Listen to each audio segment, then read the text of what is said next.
தமிழ்நாடு துறைமுக டிரைவர் சேனலுக்கு அன்புடன் வரவேற்கிறேன். நண்பா நம்பிகளுக்கு அனைவருக்கும் வணக்கம். அதானி துறைமுகம் காமராஜர் போர்ட்டில் உள்ள டிசி ஆப்ரேட்டர் கவனக்குறைவால் கண்டெய்னர் மேலே இடித்து 3 கண்டெய்னர் ஒரு ட்ரக் மேலே விழுந்துருச்சு. அந்த டிரைவர் வண்டியில் இருந்ததுனால ஸ்பாட்லேயே இறந்துட்டார். இந்த வீடியோவை அனைவரும் பார்ப்பதற்காக வீடியோ யூடியூப்பில் அப்லோட் பண்ணுறேன். இது அதானி கண் படுற வரையும் ஷேர் பண்ணுங்கள், கமெண்ட் பண்ணுங்கள். நன்றி, வணக்கம்.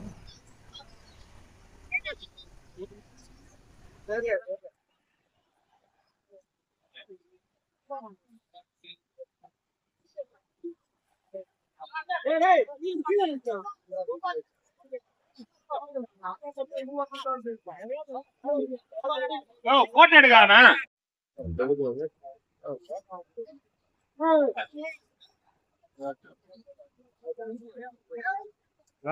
மேல போட்டு தூக்கலண்ணா கொஞ்சம் கொஞ்சம் அதுக்கு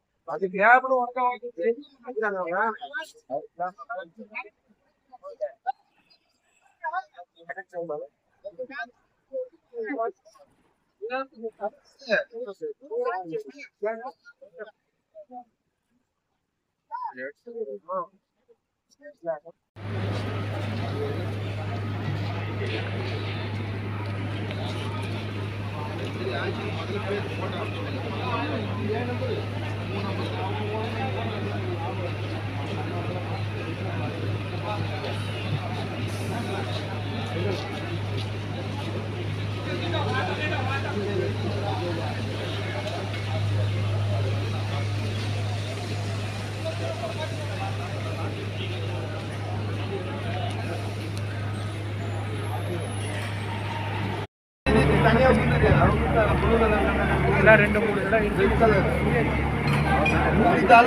இந்த மாதிரி இந்த பார்ட்டிகளெல்லாம்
அண்ணா ஓட்டுநர் என்ன வணக்கம். இது எதுக்கான போராட்டம்ண்ணே? இது அதானி போர்ட்டில் பார்த்தீங்கன்னா மிக கவனக்குறைவாக வேலை நடந்துட்டு இருக்கு. மேக்ஸிமம் இதில் யாரும் அனுபவமான ஆளே கிடையாது, எல்லாம் அப்ரண்டிஸ். சரியான சம்பளத்துக்கு வந்து ரொம்ப வேலை பார்த்து அதுபோல் செல்ஃபோன் பேசிட்டு தான் வேலை பார்க்குறாங்க. அவ்வளோ பேர் ஆபத்தான வேலையை செல்ஃபோன் பேசிட்டு போகிறதால எவ்வளோ பேர் பிரச்சனை இருக்குது, உயிர் போயிடுச்சு. சரிங்க. அதனால் அனுபவம் இல்லாத ஆள் தான் இருக்குது, எந்த சேஃப்டியுமே கிடையாது. சேஃப்டி இல்லைன்றீங்க. ஒரு ஆப்ரேட்டர் இந்த சேஃப்டியோட தான் ஒரு ஆப்ரேட்டர் ஆர்டிஜியோ இல்லை மற்ற கல்மாரோ எல்லாம் ஆப்ரேட் பண்ணணுன்றீங்க. எதை பேஸ் பண்ணி அவங்க தரமற்ற பணியாளர்னு சொல்கிறீங்க? நடைமுறை பார்த்தா தெரியும். நான் கட்டணம் நடக்கிறதுலையோ இல்லை அடுத்த வண்டி வாங்குற நடைமுறை பார்த்தா தெரியும். கட்டணம் நம்பர் எங்களை கேட்குறோம், அது நடைமுறை பார்த்தாலே தெரியும் உங்களுக்கு. நடைமுறை பார்த்தாலும் சொல்றாங்க. நிறைய கொலை நடந்திருக்கு, இது வெளியில தெரியல.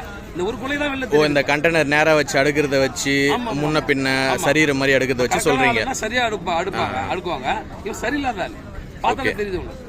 இப்போ இதை பத்தி நீங்க சேஃப்டி ஆபீசர் கிட்ட கம்ப்ளைண்ட் பண்ணிருக்கீங்களா? சேஃப்டி ஆபீசர் 2 பேரும் கம்ப்ளைண்ட் பண்ணிருக்காங்க. அவங்க கண்டுக்கிறது இல்லை. அவங்கள பாருங்க, இவங்கள பாருங்கறாங்க. ஒரு அலட்சியமா உங்களை விட்டுறாங்க. அதனால இன்னைக்கு இதை ஒரு போராட்டமா முன் வச்சு போராட்டம் பண்றீங்க. உயிர் இன்னைக்கு போனதால போராட்டம்.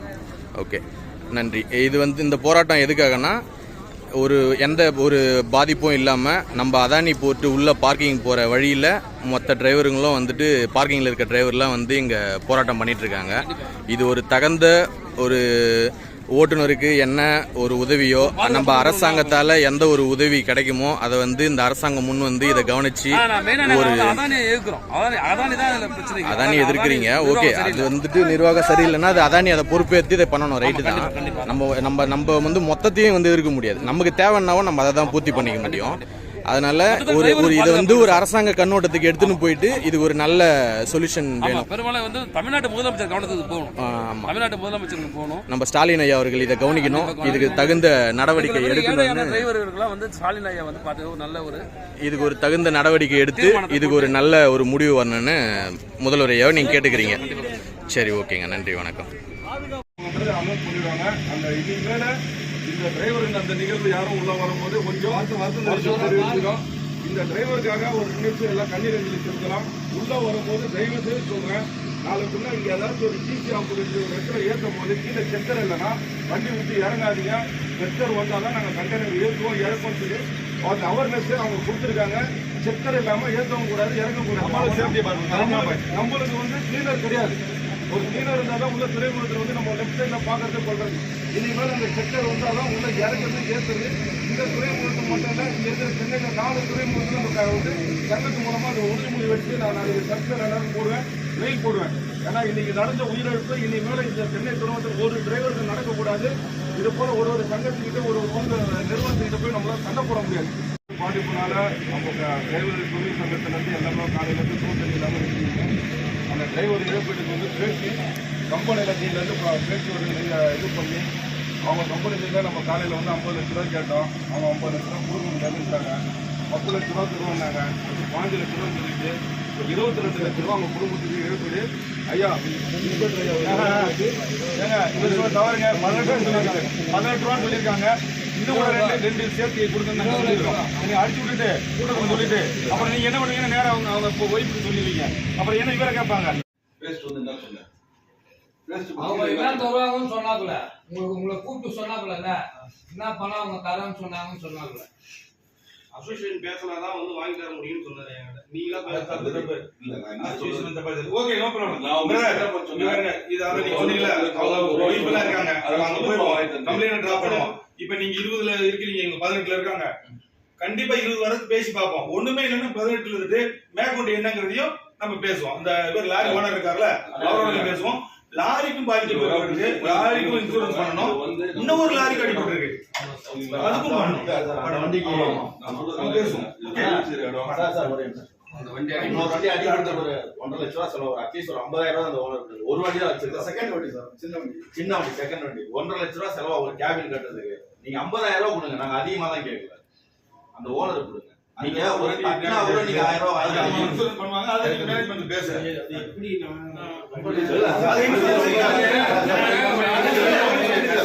கல்லிலே உருவ செஞ்சு தெய்வம்னு சொல்லி வச்சான். மண்ணிலே செங்கல் வச்சு கோவிலுன்னு கட்டி வச்சான். கண்ணிலே தெய்வத்தை யாரும் கண்டதில்லை. உலகில் தாயை விட தெய்வம்